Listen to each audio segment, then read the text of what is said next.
Alright, what's going on? My name is Zyba, and you need help with this nuclear power plant, and I'm gonna help you operate it. First thing you're gonna want to do is enter the building. Make sure you've given it power from the exterior as well as emergency power, which is already on. So first thing we're gonna do, turn on the regular power. If it's not already on, turn off the emergency power. Next thing you're going to do is turn on all of the switches. What these switches do is they give power to the building, because what this room is a power room. So see that? Just like that, you turn on all the switches, the building has power. Don't turn these on. These are pumped for emergencies in case you're not in the bottom room. You'll know your emergency line is off if engage right here is no longer lighting. You'll know your emergency line is on if this is lighting. Great. Now that you've got that done, we can head on down to the actual reactor room itself, or the control room, which you enter these stairs. You can go in this room to check your water levels. Go down these stairs, go into this room, and run into your control room. Now, from here on out, this control room will be what controls the entire facility. So from here on is where we're gonna start. First things first, I'm gonna explain all of these buttons and what they do to you, so you're not confused and you actually know how to operate this yourself. First thing you want to do is come over here and select the display power button. Once you turn that on, the display will start to turn on, just like so. Now you'll notice there's a button with a white light right here that says offline cooling. You're also going to want to click that. What that does is it enables the offline cooling, so that way we can enter maintenance mode, so we can do maintenance things. Right? Let's start with the control panel. Over here is the turbine controls. It's the same as the coal power plant, just times 4. It allows you to synchronize and control the turbines connected from the data cables outside. If you don't have any turbines connected, it'll say no connection. Once you have your turbines connected, it will say connected. From here, you can turn the synchronization on and the bypass. What the bypass is a release steam, etc. If you have knowledge on the CPP, then perfect, you know what this says. Moving on. The main control panel. If you're looking at your control system, then you see 4 levers right here. These are pump flow sliders. That's what they do.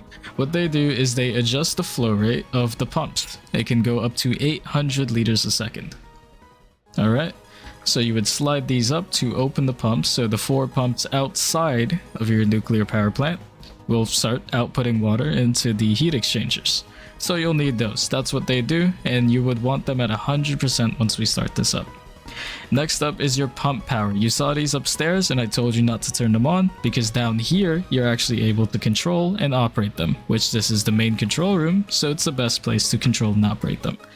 We'll turn them on in a second, but if you see, there's pump 1, 2, 3, and 4. Alright. Next up is the letdown valve and the makeup valve.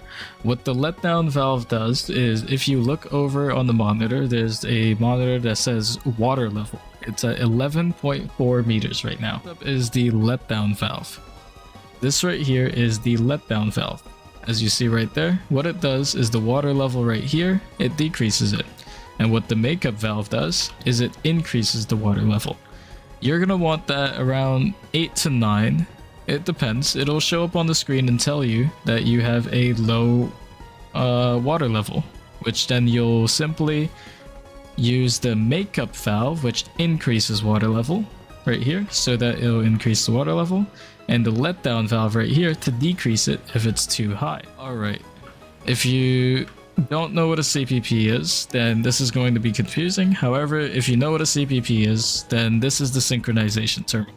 If you don't know what a CPP is, a coal power plant, then I suggest you learn about that and maybe experiment with that before you go to nuclear, as it's far more challenging. Alright, next up is the pump flow rate slider. You see these 4 sliders right here? These adjust the flow rate of the pumps. They go up to 800 liters a second at 100%. I can give you an example by turning these up right now. So what you would normally want with these is for them to be at 100%, so all the hot liquid that you are making in your reactor and in your power plant is being outputted to your heat exchanger. Right here is where you would enable the power. You don't have to do this yet. You can, but you don't have to. So we're going to leave this as it is right now. Just remember, pump flow rate slider. Alright, next up, as you know, the offline cooling button right here. What this does is it enables the offline cooling. It takes a short while to start up before we can enter in maintenance mode. What this button does is it makes the reactor cold. It allows it to enter maintenance mode, low temperatures. Now, very importantly, over here, the pressurization tab right here, this little control section, these sprinklers lower the pressurizer's pressure. So this graph right here pressurizes pressure. This will be very important because steam pressure likes to climb a lot and you'll get consistent warning of high pressure, which means the only way to lower it, or the only effective way to lower it, is the sprinklers. Now, here's a key thing. This sprinkler is the main valve. You open this, a lot of water is going to travel. This one is called the fine control sprinkler. So this one's basically a really big pipe. This one's a really small pipe that barely lets anything in. Because remember, this is a reactor. You want it to have full control. Alright, next up is the heaters. These valves right here control the heat in the reactor. You can adjust them the same way as the fine control sprinklers. The heaters increase the pressurizer's pressure. So if the pressure is too low, you want to increase the heat. If the pressure is too high, you can use this to decrease the heat. However, it's highly recommended, or I highly recommend you, to use the fine control sprinkler, as it gives you more of a control over your reactor rather than lowering temperatures. Startup heater. What this does is it heats up the water temperature in the pressurizer to start getting things nice and warm so you can start up your reactor. This is what we're going to be using on startup. However, that's all it does. The water pressure right here is currently at 10. If I were to turn this on, it would start heating up. Next up is your emergency relief valve. This valve shouldn't really be used unless you have an extremely high pressurizer pressure. This valve is used to completely drain that in an instant. It's used during shutdown. You should not use this occasionally normally. Alright, graph time span right here. What this lever does is it simply changes how long these graphs take to update. Normally you want them on 100 second, 1000 second for once you've stabilized everything, or near stabilized it. Graph reset button does exactly as what it says, and it will reset these graphs if they are, maybe you just don't like them, you want a fresh new graph to see what you're climbing up. Over here we have a few emergency buttons. Scram. What Scram does is it extremely rapidly lowers the control rods to stop nuclear fission immediately. It's used during emergencies, and it's also automatically activated during emergencies. Emergency boron, it injects boron into the core, aiming to stop nuclear chain reactions. It's also used alongside the Scram. If you were to manually shut down your reactor in the case of emergency, you would enable both of these. The LCPI, low pressure coolant injection. What this is it injects low pressure coolant into the core, lowering the rod temperatures drastically. You can't use it at high temperatures, so it becomes useless if you're over 500 Celsius, I think. However, it is nice to know, nice to use. Next up is your safety system override. What this does is it disables the automatic Scram and automatic emergency boron, meaning in the case of a meltdown or an emergency, your reactor will not shut itself down if you have this on. So make sure you turn that off, especially if you're a beginner. If not, feel free to turn it off, it's really good. Rod speed, right here. What this does is it just depends how fast or slow the control rods are being lowered or retracted from the reactor. Normally you want to have it on slow for when you're pulling out the rods, as it's more intense. and fast for if you lose control. If you're losing rapid control, you want to switch this to fast before entering your rods, because then your rods go in way more faster, controlling the reaction. Here is your demineralizer. Your demineralizer improves the water quality, which directly impacts heat transfers from the rod to the output water. Additionally, removes boric acid from the core and should be turned off if your water quality is high and you don't use boric acid. Boric acid concentration. These buttons right here, there's a down button, there's an up button. You can increase and decrease by slight increments or giant increments. Boric acid absorbs neutrons, therefore slowing down the nuclear chain reaction. Concentration is measured in ppm. Over here is manual mode, which allows you to manually input and output the ppm. And then there's auto mode, which if the reactor decides, hey, I need some boron, it's going to automatically deposit it into it. What automatic mode will do is it will allow you to keep the thermal generation by increasing and decreasing boric acid concentration. So you want to enable this when you're comfortable with turbines and you're comfortable with your temperatures in your turbines. Now, this is the rod section. This is very, very, very important. If you select all, it will select all of your reactors, all of your control rods, which means you can either pull them out. Pulling down is pulling your rods out of the reactor, which means there is a higher chance of reaction happening, which means higher heat.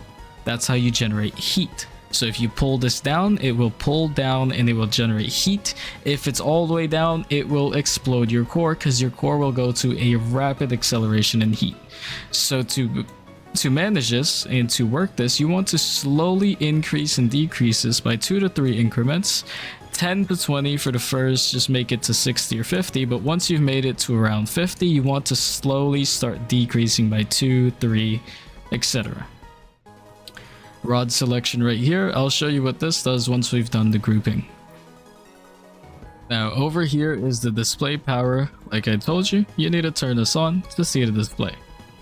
Over here is your window shutter. It'll shut the window in front there. You can keep it open, you can close it. Whatever you want to do is whatever you want to do. Now that you've done with all of that, you've made it to the end. And if you've enabled over here where it says offline cooling, you will see that this is now open and you can click maintenance mode. Now, once you've enabled maintenance mode, you have a flood pump and a drain pump. There's an input and output for contaminated water and clean distilled water outside. Flooding it fills the reactor with clean distilled water, and draining it empties out all of the contaminated water, which means that gets filtered, recycles, and then comes right back into the reactor. So, since we want to enter maintenance mode, what we want to do is we want to enable the flood pump. It'll turn green, maintenance mode will close, and then if you look in your reactor, it will start flowing up with water, just like so.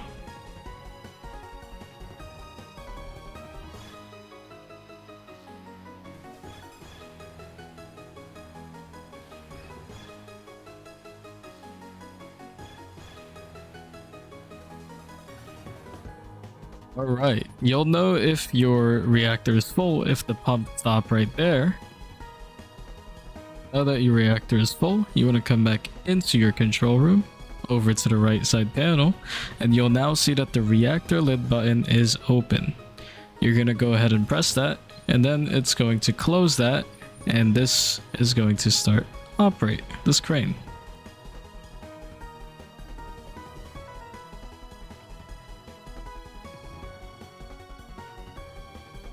Alright, you'll know your reactor lid is off when it's off and the crane is back up there. Now if you look back inside, you'll notice that the reactor lid is now red and glowing, which means it is open. If you look down here, right in front of the chamber, you're going to see this little graph here. You can adjust this graph in size to fit however much fuel rods you're making. You can make a very small reactor, or you can make a big one. For this video, I'm going to be doing a big one, because if you're watching this video, you're most likely doing a long-term permanent build. So, now that you're at the monitor, you're going to want to select your fuel, if you have low enriched, if you have max fuel, you're going to select your fuel and start filling it in. These will be your fuel rods. You want to fill in all of them and make a pattern with fuel rods and control rods. I'm going to do that real quick and I'll be right back.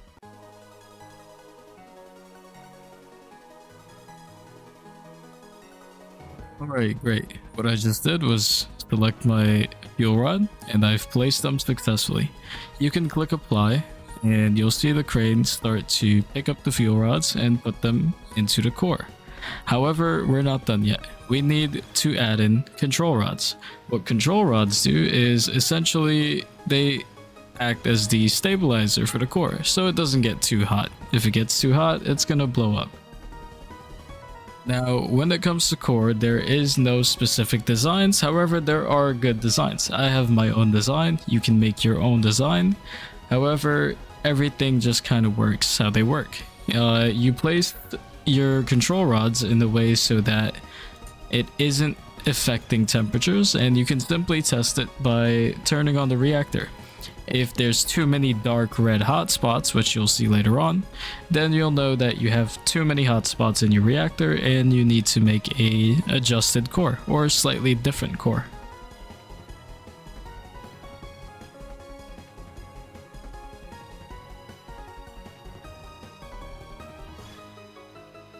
Once you finish your design for your core, now all you have to do now is wait for it to be built.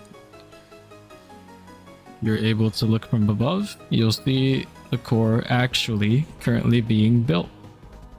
Once that's done, we'll continue on with the next steps.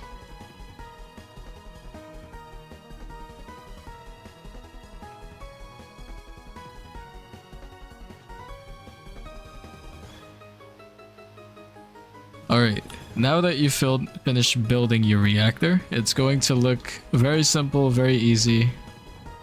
Just like that. The machine's going to stop moving, and your grid here will be finished with all of your layouts, all of your patterns, and whatever. Now, the next step you want to do is add groups. Groups allow you to individually control the rods inside of your reactor.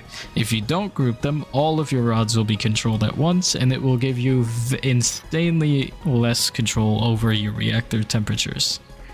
So, to do so, you want to click Control Rod GRP mode, and then either auto assign or manually select which one. So if I want this to be group 1, I'll just do that. I'll hit apply. I'll click group 2, and then I'll select the outermost control rods, and I'll select them just like so. And they'll be selected. And they'll be a part of that group. So if I select that group, 1 or 2, it'll be right there. You can click auto assign and it'll automatically assign you some groups, so you just click like so. This is the game which has already automatically assigned you many groups to choose from. So auto assign works perfectly fine. If you want to do fine tuning and changing, you just do that. Once you hit apply, you come over here and you click reactor lid. What this does is it pulls away the machine that puts in fuel rods and control rods, and it closes the reactor lid. Alright, and that's the reactor closing right there. Just like so, the lid will be lowered down, and it will be closed and sealed off. You can go here, this is no longer available because it's closed. You come over to your computer, and this is what you'll be able to see. Nothing. Why? Because you have maintenance mode on. What you have to do is you have to turn off the flood pumps and turn on the drainage valve. What's going to happen next is the chamber is going to drain out, and then we can proceed with the next step.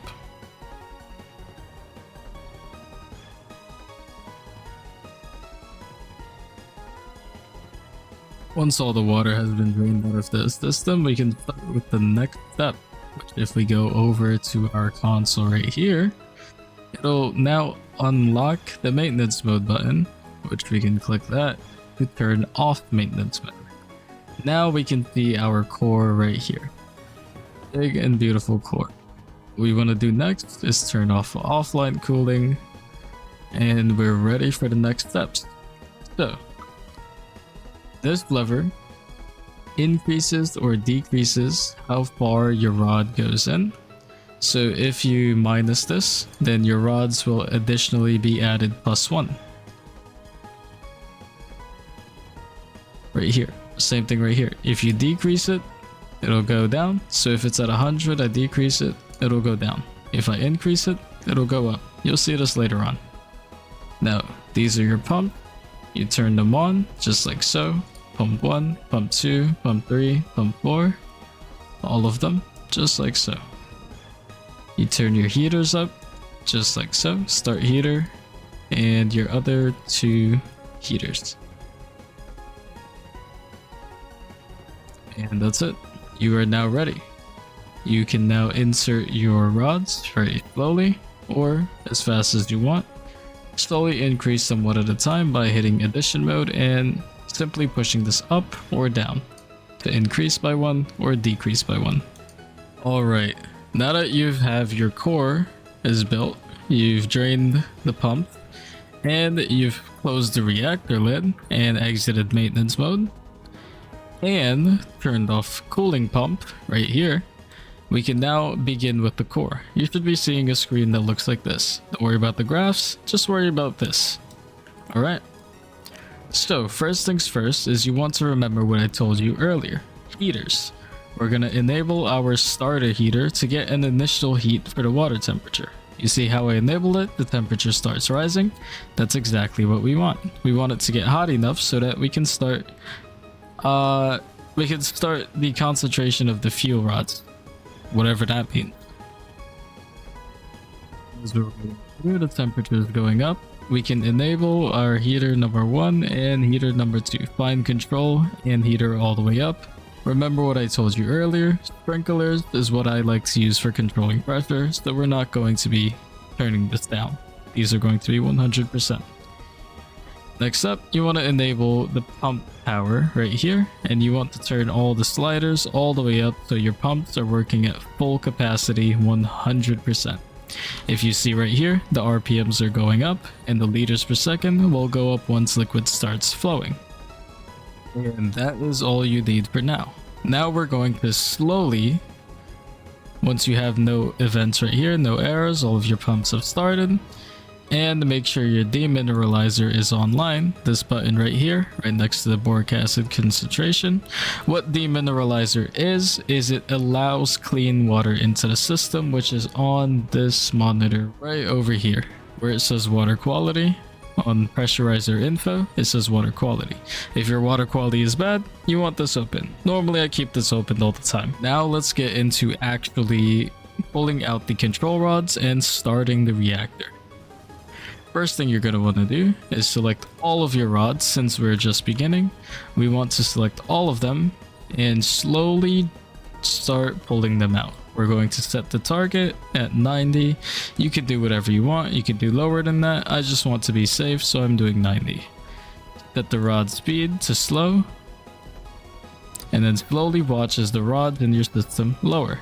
As you can see, when I lowered this to 90 on the screen, the rods went to 90. As you can see, once I lowered the lever to 90, all of the rods went to 90.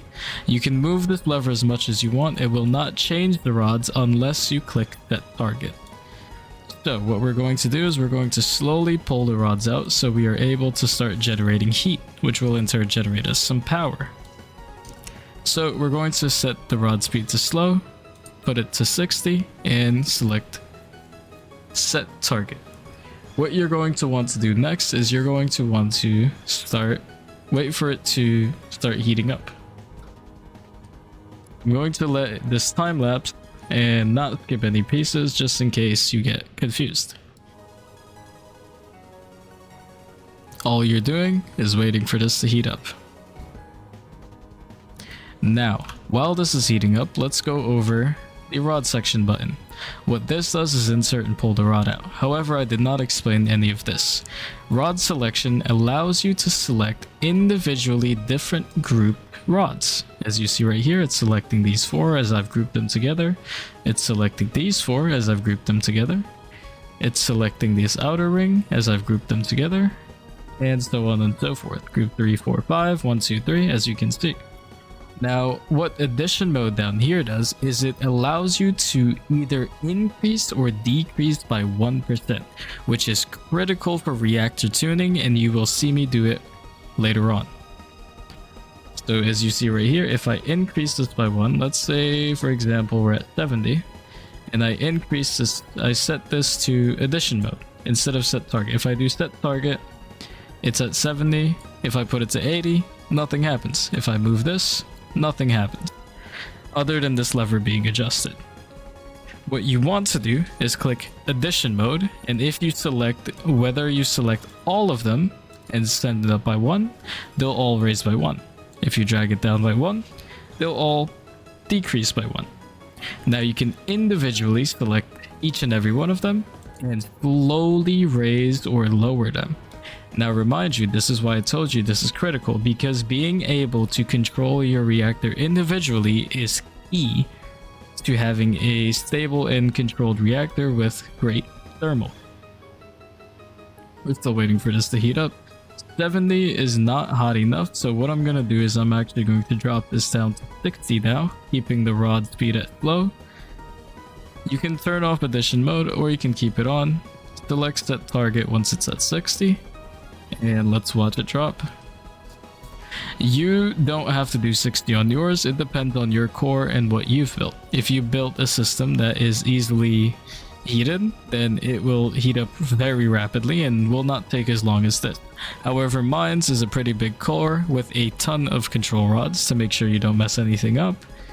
So it's going to take quite the minute to heat up. We're just going to wait for that to happen.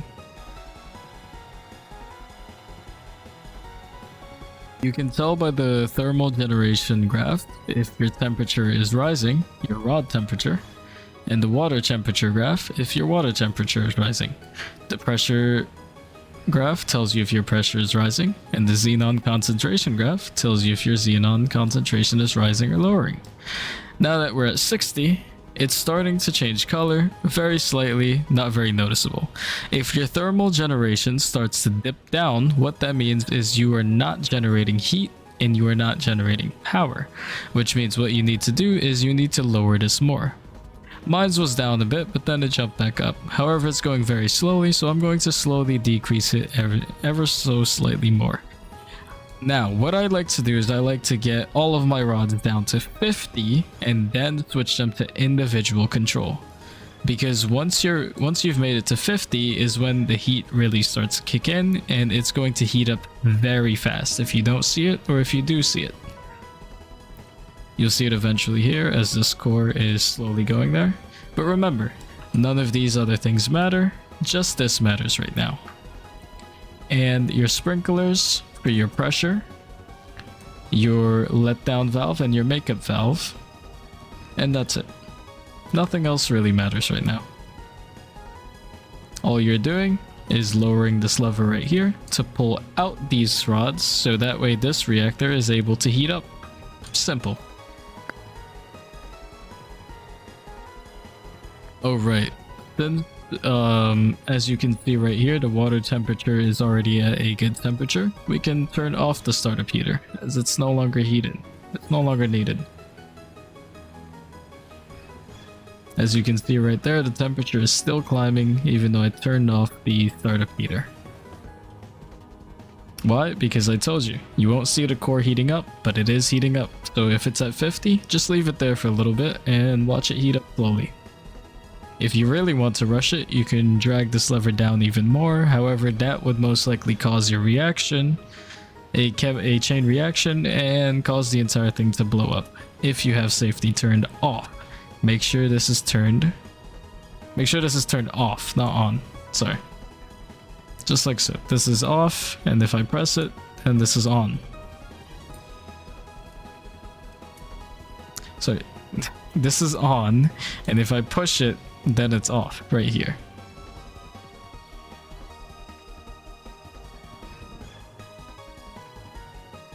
For the sake of this video, I'm going to start to slowly, ever so slightly, remember what I told you, once you get over the 50 mark, slowly start to decrease and increase, because rapid change can cause rapid heat. Alright, now once you have enough temperature, you'll know because your thermal generator will start to finally pick up. This will start saying 100 mmf and it will start climbing rapidly.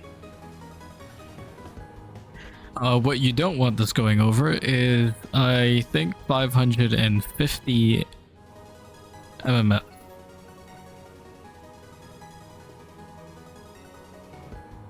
Maybe I'm wrong. Let's find out very soon. However, as you can see, our water level is at 8 to 9. If your water level is too high, you drain it from the letdown valve. If it's too low, you increase it from the makeup valve. Right here is showing the outflow from our pump, which means that my pumps are working perfectly fine. If there's an issue with your pumps, then this will not be 3200 liters unless you are using less pumps, because you are using less turbines and less fuel rods, then there will be way less. Now, as you see, we're still waiting for this to heat up. The rod temperatures are climbing very slowly, but they are climbing. Now, it's very important that you pay close attention to your core, because if you do, you will be able to notice what we call the hotspots. These hotspots are essentially what causes your core to overheat. Now, if you notice those, what you want to do is usually you would use groups. If you don't have that area grouped, you would normally shut it down, remake your core. This is what I said. Your core depends on your design and heat transfer, etc. How you want it. Now that I see this area is getting extremely hot compared to the exterior area, I'm going to increase the rod. So I'm going to push back in the rod into the system ever so slightly, up to 50, because I selected group 1 right here, adjusted the lever to 50, and that's it. Now if I wanted to select my other groups, because since it's colder out here, I want to raise the temperature, I'm going to select this group using the arrow key, and then I'm going to slide this down to increase temperature. Now remember, you don't want to increase by a lot at a time, usually 2 to 3 is great. I'm going to do 5 here because my reactor is still very cold. Usually you can do major changes as long as it's not red yet. It will be red very soon though.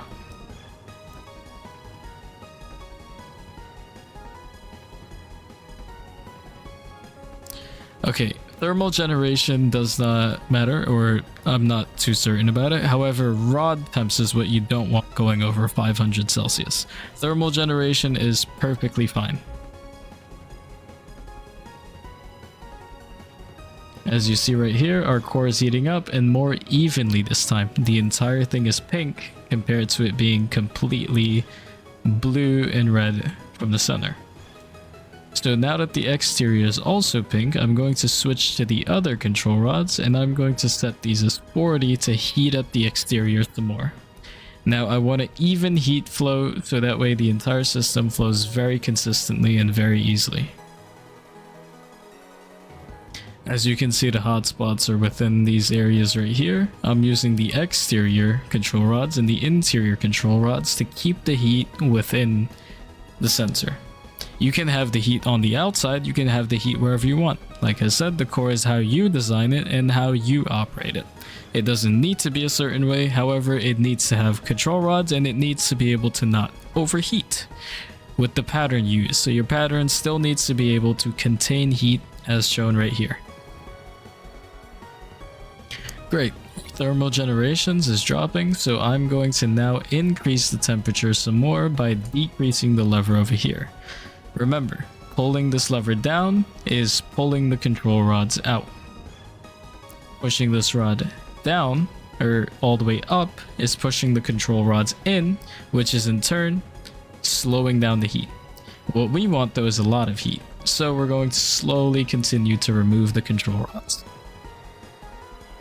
Now, if you haven't noticed yet, you might have seen I have not touched anything other than this lever and these buttons right here. Like I told you, this is a very simple setup. The nuclear power plant does not take a lot of knowledge. It's very simple, very easy. Now that we can see the inside is red, it's getting a little too hot. So I'm going to adjust the exterior areas to also be just as hot as the center area. I'm going to do that by adjusting the core temperature. This one's at 45. This lever was at 30 because I adjusted one to 30. Make sure you always readjust your lever to the current core you are now selecting, and then readjust the temperature to what you want it to be. So since it's at 45, I would move this up to 45, and then I would move it to about 40, and I would select set target. Now if you keep looking at my screen, you can see the temperatures start to climb ever so slightly on the exterior. Now you're going to want to do this for a very long time. You don't need to do every single rod individually. It's just a way better way of controlling it, as I've shown you. So now I'm going to speed this up until I have fully gotten this red, in which it will be ready and generating power. It's already pretty hot, but not hot enough. Or not as hot as I want it. It doesn't need to be extremely hot. However much you want it is however much it will be. So once again, I'm going to select the exterior control rods. I'm going to drag it below the 20. And let's see what happens. This is not a followed ratio. Everything I'm doing right now is randomly generated. The heat is randomly generated, so this is not planned out. This is simply put stabilizing.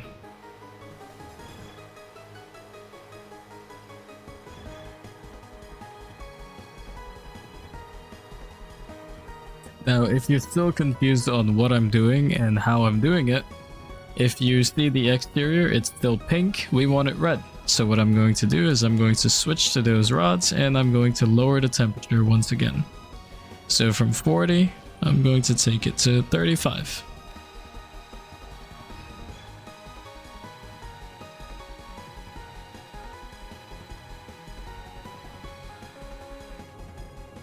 My thermal generation is slowly dropping once again, so I'm going to increase the rods that are in the cold spots. Which increase, I mean decrease, because we're pulling them out. Great. While that's starting up, I'm going to explain a little bit of the other levers and what you'll need to be using. Now, steam pressure right here. But I've already said this, you increase the sprinklers, and it will either slow down the pressure or stop it. You're going to want to adjust these so it is on the fine-tuned side of perfectness, where the pressure doesn't rise or drop. Just like so. See that? Very easy. The steam pressure was moving, now it's not. Well, very slowly is. You slowly keep adjusting this until it's good. Alright. Next up, let's see what else.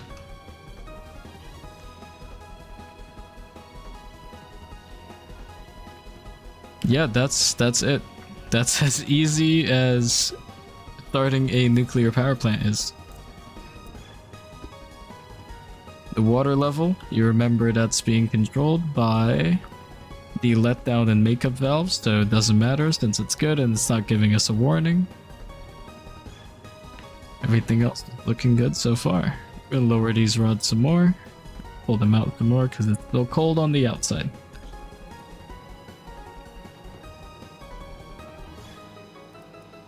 You're going to want the pressure to rise a little bit, as it can go up to 20. We want it to be fairly little high, just to get some extra power.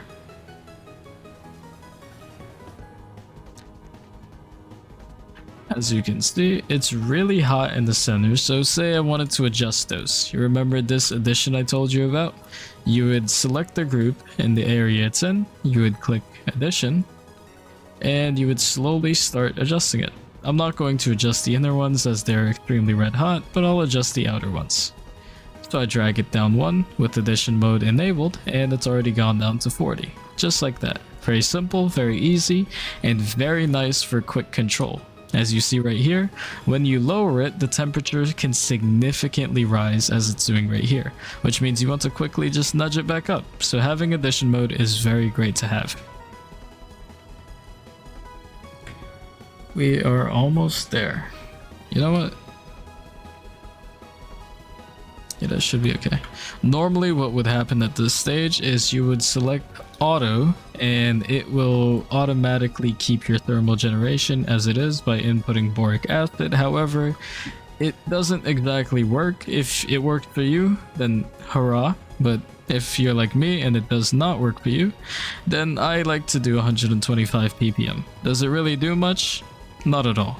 Is it nice to have? Maybe. So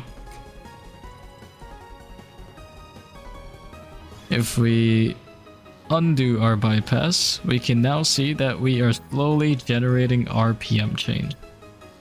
And that's it. If you're a coal power plant user, then you know that's how you make power. That is simply it. You just want to stabilize this now. I'll continue the video to make sure that you get it right. However, that's as easy as it is. Thermal generation. Right here. Right here. If this is going down, you're able to increase you're able to pull out your rod some more. If it's going up, you're going to not want to pull out your rods, and you're going to put back in your rods. So that way the temperature stops rising. So as you can see right here though, we are perfectly chilling. The water temperature is settling at a good 213-14 degrees. The pressure is still rising. As I told you, it goes up to 20. That's perfectly fine. There's nothing wrong with that. You don't want it going over 20 though, so make sure you keep an eye on this. Next up, that is about it. So remember, if anything goes wrong, you want to open the case and enable these three. If nothing goes wrong, then you're perfectly fine. This right here is for professionals, and if you're doing the fine tune, because with fine tuning comes high temperatures, and you want this disabled because it will enable the safety system, which will shut down your reactor while you're fine tuning it. So that's about it. You can start generating power once you've gained enough RPM change, or you've gained enough whatever. But that's simply it. As you can see, the core is still pink. You can make it more red because I've told you how. So if you have any more questions, leave them in the comments, but this is how easy it is to start up a nuclear power plant. It only takes one lever and one button, and that's it. Alright, you wonderful person, have a good day. Alright, a quick PSA I forgot to tell you, right, is when you're ready to shut your reactor down, your reactor is probably going to be like this. What you want to do is select all of them, and you want to slide this all the way up to 100% and click set target. It'll slowly start decreasing slowly start increasing the control rods into the reactor, which would stop the fission. What you want to do is set it on slow as you do this, or you could do it as fast, whatever you want. If anything goes wrong, you can always hit the scram button and emergency boron injection, which will entirely shut it down very safely, very controllably. What you want to do next is enable your relief valve right here, because remember, this drastically removes pressure out of the pressurizer. Little graph over there. Since you're setting it down, you want to relieve all the pressure. You enable that so it relieves all of that. Then you turn off all of your heaters. And that's it. You turn off the heaters, you turn on the relief valve, you slide this all the way up to insert the control rods for first things first, so you have full control over your core. Then you can hit these in case of emergencies. Like I said, if anything goes wrong during shutdown, this will safely shut it down anyways, so you don't need to do all of this. It's just a nicer way of teaching you how to do it yourself. Alright, and with that being said, enjoy.